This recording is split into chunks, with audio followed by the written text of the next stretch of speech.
Rudolph Valentino. In the glittering chaos of Hollywood's silent film era, few stars burned as brightly, or faded as mysteriously, as Rudolph Valentino. The heartthrob of the silver screen, Valentino was adored by millions, but his untimely death in 1926 at just 31 years old sent shockwaves through the industry. And then the whispers started. The cause? A cursed ring. According to legend, Valentino had purchased a ring with an ominous reputation, a piece of jewelry said to bring ruin to anyone who dared to wear it. He ignored the warnings, wearing it during the filming of his final movie, The Son of the Sheik. Shortly after, he fell gravely ill and died from complications of peritonitis. But the curse didn't end with him. The ring passed from owner to owner, leaving a trail of misfortune in its wake. His close friend, Paula Negri, supposedly fell ill after taking possession of it. A young actor named Russ Colombo, who later acquired the ring, died in a freak shooting accident.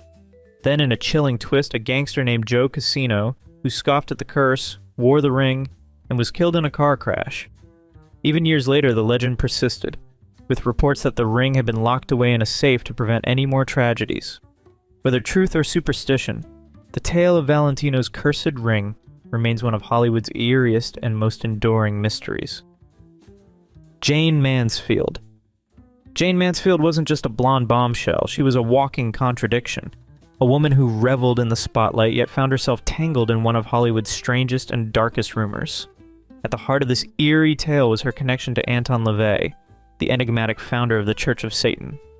The two were photographed together in the mid-1960s, fueling whispers that Mansfield had dabbled in the occult. Some even claimed she was a high priestess in LaVey's circle, though there was never concrete proof. But the real horror began when rumors spread that she had fallen out with LaVey, and in retaliation, he placed a curse, not on her, but on her lover, Sam Brody. Then came the tragedy that cemented the legend. On a fateful night in June of 1967, Mansfield, Brody, and others were driving through Louisiana when their car collided with a tractor trailer. The crash was devastating, instantly claiming Mansfield's life. Almost immediately, speculation ran wild. Was this LaVey's curse in action? After all, Brody had been warned about impending doom, and Mansfield's untimely end only fueled the supernatural paranoia. The eerie coincidence turned her death into something more than just a tragic accident. It became a Hollywood horror story, one that still lingers in the shadows of Tinseltown's most bizarre legends. Buster Keaton. Imagine this, one of Hollywood's greatest silent film legends, Buster Keaton, doesn't actually die in 1966, but instead vanishes into obscurity under a new identity. Sounds like the plot of one of his own surreal comedies, right? Yet for years, rumors swirled that Keaton had faked his death to escape the relentless pressures of Hollywood. The man who defied gravity on screen, surviving death-defying stunts with a stone-faced expression, was now supposedly pulling off the ultimate disappearing act. Some claimed he had grown so disillusioned with the industry, trapped by studio control and battling alcoholism, that he staged his own demise just to reclaim his freedom. The whispers only grew louder as conspiracy theorists insisted they had spotted him in small towns, living out his days as an anonymous everyman. But here's the truth. Keaton never left Hollywood. He worked continuously, even starring in television and commercials well into the 1960s. When he passed away in 1966, it was no elaborate ruse, just the final curtain call for a man who had spent his life making audiences believe in the impossible. Still, the rumor of his great escape only added to his legend, proving that even in death, Buster Keaton remained a mystery worth chasing. Montgomery Clift. It was a crash that should have killed him. On a quiet night in May of 1956, Montgomery Clift's car slammed into a telephone pole with such force that it crumpled like an accordion. Elizabeth Taylor, his close friend and co-star, rushed to the wreckage, pried open the door, and pulled two of Clift's broken teeth from his throat, saving him from suffocation. But while his life was spared, something else may have been lost forever.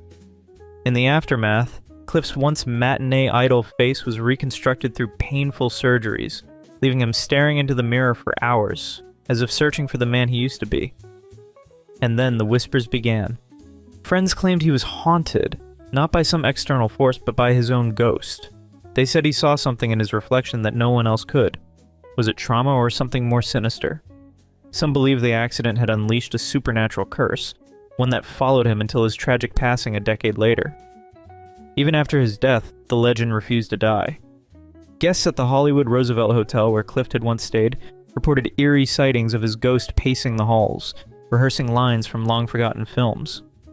Whether it was psychological torment or something beyond explanation, one thing was certain. Montgomery Clift's tragic fate only deepened his legend as one of Hollywood's most tortured souls.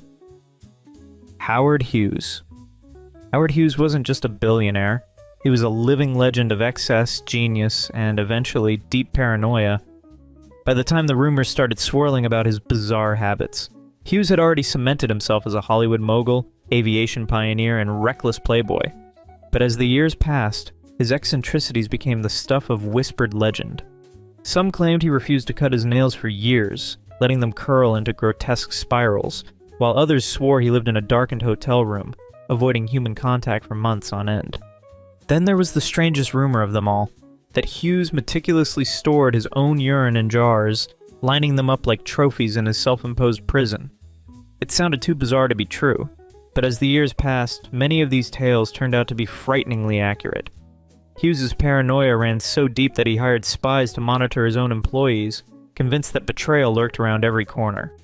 His reclusive lifestyle and erratic behavior only fueled the speculation, making him one of the most enigmatic figures of the 20th century. By the time of his passing in the mid-1970s, Hughes had become a ghost of his former self, a man consumed by his own obsessions and fears. His legacy remains a strange mix of brilliance and madness, a cautionary tale wrapped in wealth and isolation. Clark Gable. Hollywood's golden age was a world of glitz, glamour, and carefully guarded secrets. But few whispers were as persistent or shocking as the rumor that Clark Gable, the king of Hollywood himself, had fathered a secret child with actress Loretta Young. In the ultra-conservative 1930s, an affair with a married man, especially one as famous as Gable, could destroy a woman's career. So when Young found herself pregnant after their time together filming Call of the Wild, she took drastic measures to protect her reputation. She vanished from the public eye, later re-emerging with a baby girl she claimed to have adopted. But Hollywood insiders weren't fooled. The child, Judy Lewis, bore an uncanny resemblance to Gable right down to his distinctive ears. For decades, the industry whispered, speculated, and traded stories about the real father of Young's adopted daughter. Then in 1999, the truth finally came out. Judy Lewis confirmed that Clark Gable was indeed her biological father. The revelation sent shockwaves through Hollywood history, proving that one of its longest-running rumors had been true all along. It wasn't just a scandal, it was a carefully orchestrated cover-up that had lasted over 60 years. Marlene Dietrich. Picture this, a stunning blonde with a smoky voice, a gaze that could melt steel, and a reputation that straddled the line between Hollywood royalty and wartime intrigue. Marlene Dietrich wasn't just a movie star. She was a force of nature. But during World War II, whispers swirled through Tinseltown that she was something far more dangerous, a spy. The rumors weren't entirely baseless. Dietrich had deep connections to high-ranking military officials, made frequent trips to Europe, and had an undeniable charm that could pry secrets from even the most hardened men. Some believe she was using her allure to extract information from Nazi officers, playing a dangerous game of deception. In reality, Dietrich was one of Hollywood's fiercest anti-Nazi voices, renouncing her German citizenship and working tirelessly for the U.S. war effort. She performed for Allied troops on the front lines, recorded anti-Nazi propaganda, and even used her influence to help refugees escape Hitler's grasp. But despite her unwavering stance, the spy rumors never fully faded. Decades later, declassified documents confirmed what she had always claimed. She was aiding the Allies, not working against them. Yet the speculation persisted, proving that in Hollywood, a scandalous story is sometimes more powerful than the truth. James Dean. James Dean was the epitome of cool, young, rebellious, and destined for legend. But after his fatal crash on September 30th, 1955, whispers of something far more sinister took hold. His Porsche 550 Spider, nicknamed Little Bastard, wasn't just a car, it was a harbinger of doom.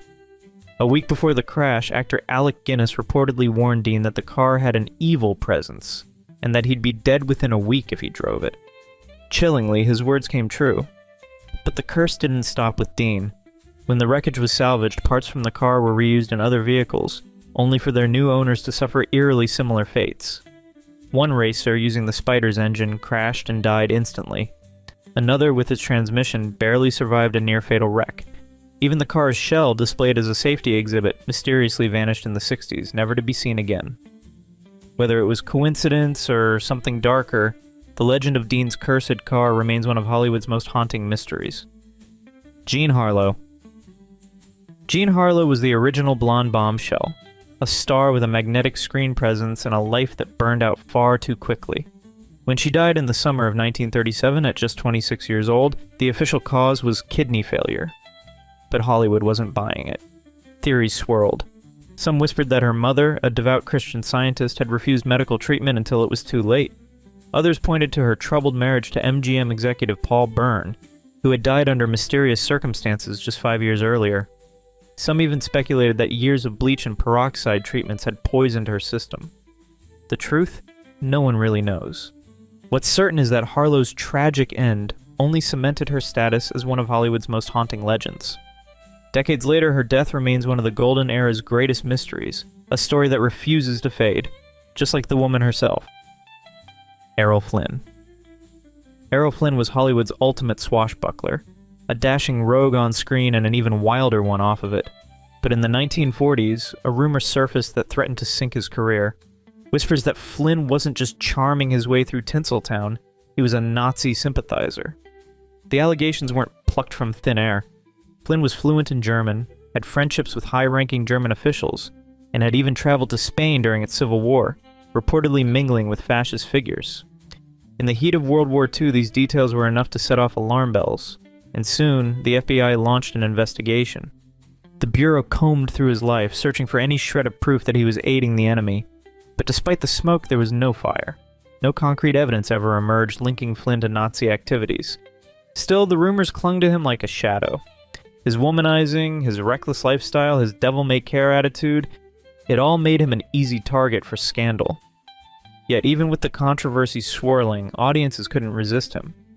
He remained one of Hollywood's biggest stars, proving that sometimes even the most damning whispers can't bring down a legend. Frank Sinatra. Frank Sinatra was the king of cool, the voice that defined an era, but for decades whispers followed him like a shadow. Was Old Blue Eyes more than just a singer? Some believed his career had a secret benefactor, the Mafia. His friendships with infamous figures like Chicago mob boss Sam Giancana only added fuel to the fire. Sinatra brushed off the rumors, but FBI files told a different story. Declassified documents revealed years of government surveillance tracking his alleged ties to organized crime. Some even speculated that the Mafia rigged his Oscar win for From Here to Eternity, strong-arming Hollywood insiders to secure his comeback. And then there was the infamous story of Sinatra allegedly delivering a suitcase of cash to mobsters on behalf of the Kennedys, an act that supposedly helped JFK win the presidency. Whether true or not, the rumors never quite disappeared. Despite the controversy, Sinatra remained untouchable, cementing his legacy as one of the most influential entertainers of all time. But the question lingers, was his success purely talent, or did he have some very powerful friends pulling the strings? Tallulah Bankhead. Tallulah Bankhead wasn't just a star. She was a walking scandal wrapped in a southern drawl and a cloud of cigarette smoke. In an era when Hollywood thrived on carefully curated images, Bankhead tossed the rulebook out the window. She openly discussed her bisexuality at a time when even whispers of such things could end a career.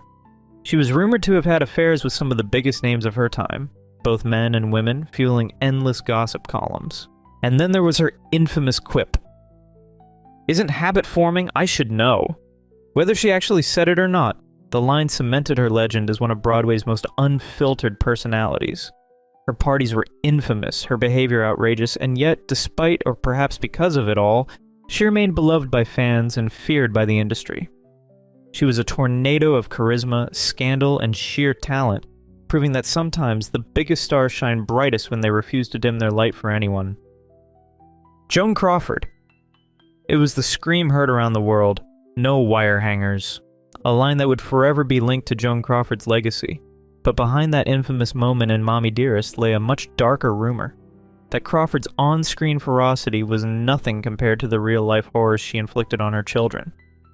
The whispers of abuse began circulating long before Christina Crawford's explosive tell-all memoir in the late 1970s, but the book turned them into a full-blown Hollywood scandal. Christina painted a picture of a mother consumed by vanity and rage, A woman who allegedly adopted children not out of love, but as a publicity stunt to soften her cutthroat image. The most chilling allegations? Crawford's strict discipline, unpredictable temper, and a fixation on control that allegedly led to violent outbursts. Some dismissed Christina's claims as exaggerated revenge, while others pointed to the actress's well-documented perfectionism as proof that the stories weren't far-fetched. When the book was adapted into a film in the early 1980s, Faye Dunaway's terrifying performance cemented Crawford's posthumous reputation as a Hollywood monster. And yet, in a strange twist, real-life accounts from those who knew Crawford personally painted a more complicated picture. Some former colleagues and friends insisted she was tough, but not cruel, a product of the brutal studio system that demanded perfection. Others, including her other children, denied Christina's claims outright. But the damage was done. The wire hanger scene became shorthand for parental tyranny, and the rumors surrounding Crawford's home life overshadowed her decades-long career as one of Hollywood's most formidable leading ladies. Whether the stories were fact or fiction, they ensured that Joan Crawford would be remembered not just as a silver screen legend, but as the star of one of Hollywood's most chilling real-life horror tales. Charlie Chaplin. In the golden age of Hollywood, few names loomed larger than Charlie Chaplin. But in the early 1940s, his career took a hit. Not from a bad film, but from a scandal so bizarre it still baffles historians today. Actress Joan Barry, a former protege of Chaplin, accused him of fathering her child. A sensational trial followed, with Chaplin vehemently denying the claim. Then came the twist. Blood tests conclusively proved he was not the father. Case closed, right? Not exactly. Despite the scientific evidence, the court ruled Chaplin financially responsible for the child, citing outdated laws that ignored the test results. The damage was done. The public, already skeptical of Chaplin's personal life, turned against him. The scandal became another nail in the coffin of his American career, fueling the anti-Chaplin sentiment that would eventually lead to his exile from the United States. It was a ruling that defied logic, a scandal that blurred the lines between truth and spectacle, and a moment that forever altered the trajectory of one of Hollywood's most legendary figures.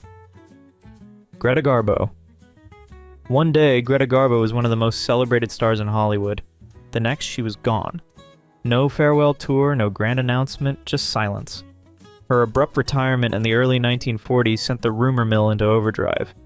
Some whispered she had secretly married and wanted to live a quiet life away from the cameras. Others claimed she was entangled in a forbidden romance so scandalous that disappearing was her only option. But the wildest theory? That Garbo had been a spy during World War II, using her fame as the perfect cover for covert operations. The idea wasn't entirely baseless. She had ties to high-ranking officials and was known to have strong anti-Nazi sentiments. But was she really passing secrets behind enemy lines, or was this just another Hollywood fantasy? Whatever the truth, she never returned to the silver screen, only deepening the mystery. Even decades after her passing in 1990, her self-imposed exile remains one of the most baffling disappearances in Hollywood history. Sammy Davis Jr. In the swinging 60s, Hollywood was no stranger to wild rumors, but few were as shocking as the whispers surrounding Sammy Davis Jr., the beloved Rat Pack member, known for his charm and electrifying performances, found himself at the center of a bizarre controversy: allegations of dabbling in Satanism. It all started when Davis briefly associated with Anton LaVey's Church of Satan, a group that reveled in theatrical rituals and countercultural rebellion.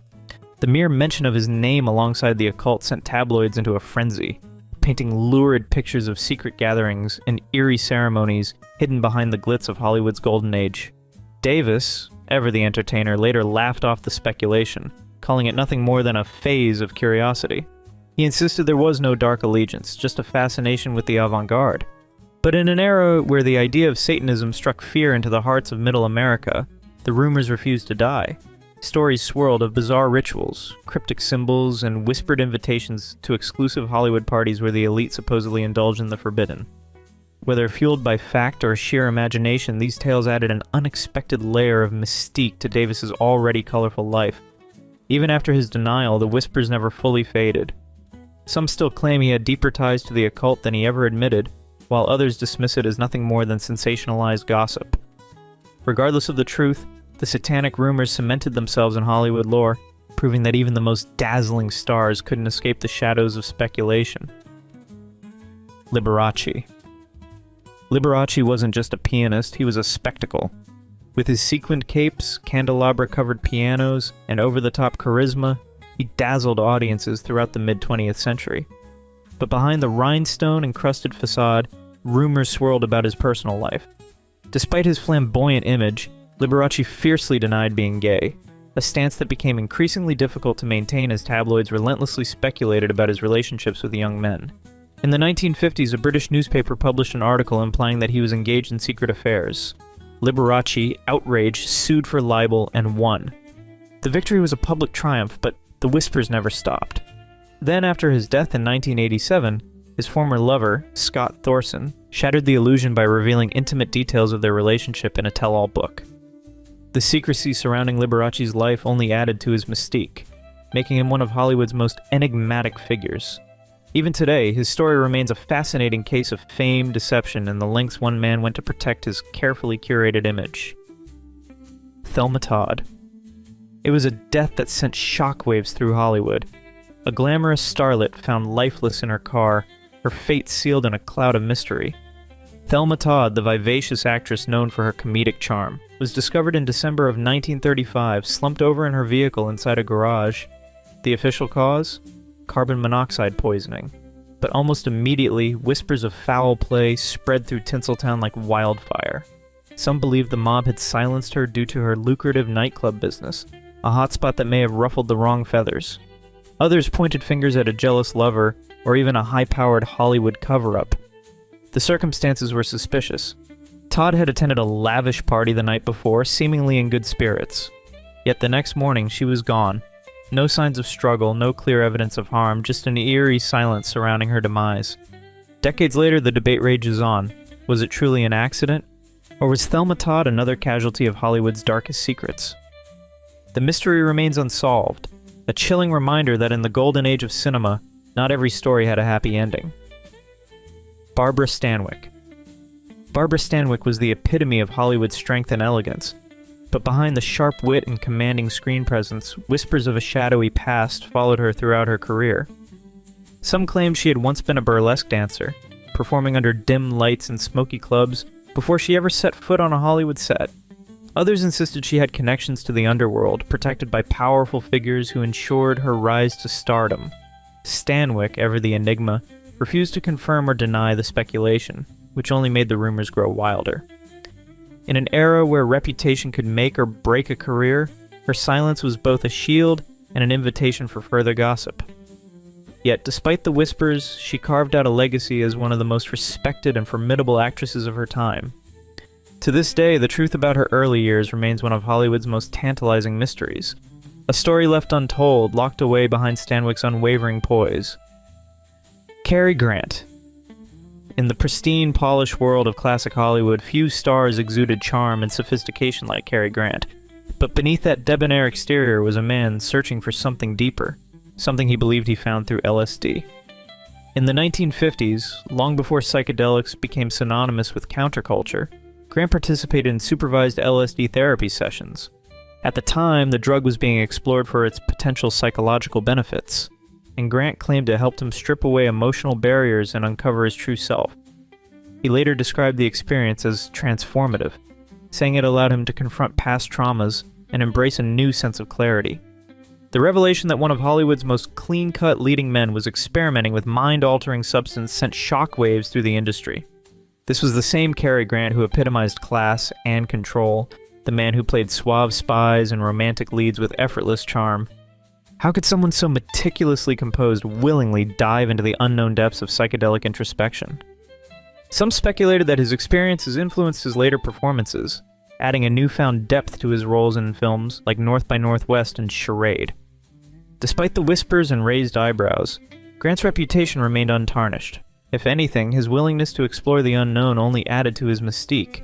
He continued to be one of Hollywood's most beloved figures, proving that even in an era obsessed with maintaining a perfect image, some stars weren't afraid to challenge the status quo, even if it meant venturing into uncharted mental territory. If you've enjoyed this video, please leave a like and comment. Also consider subscribing and hitting the notification bell to get notified of our new videos each week.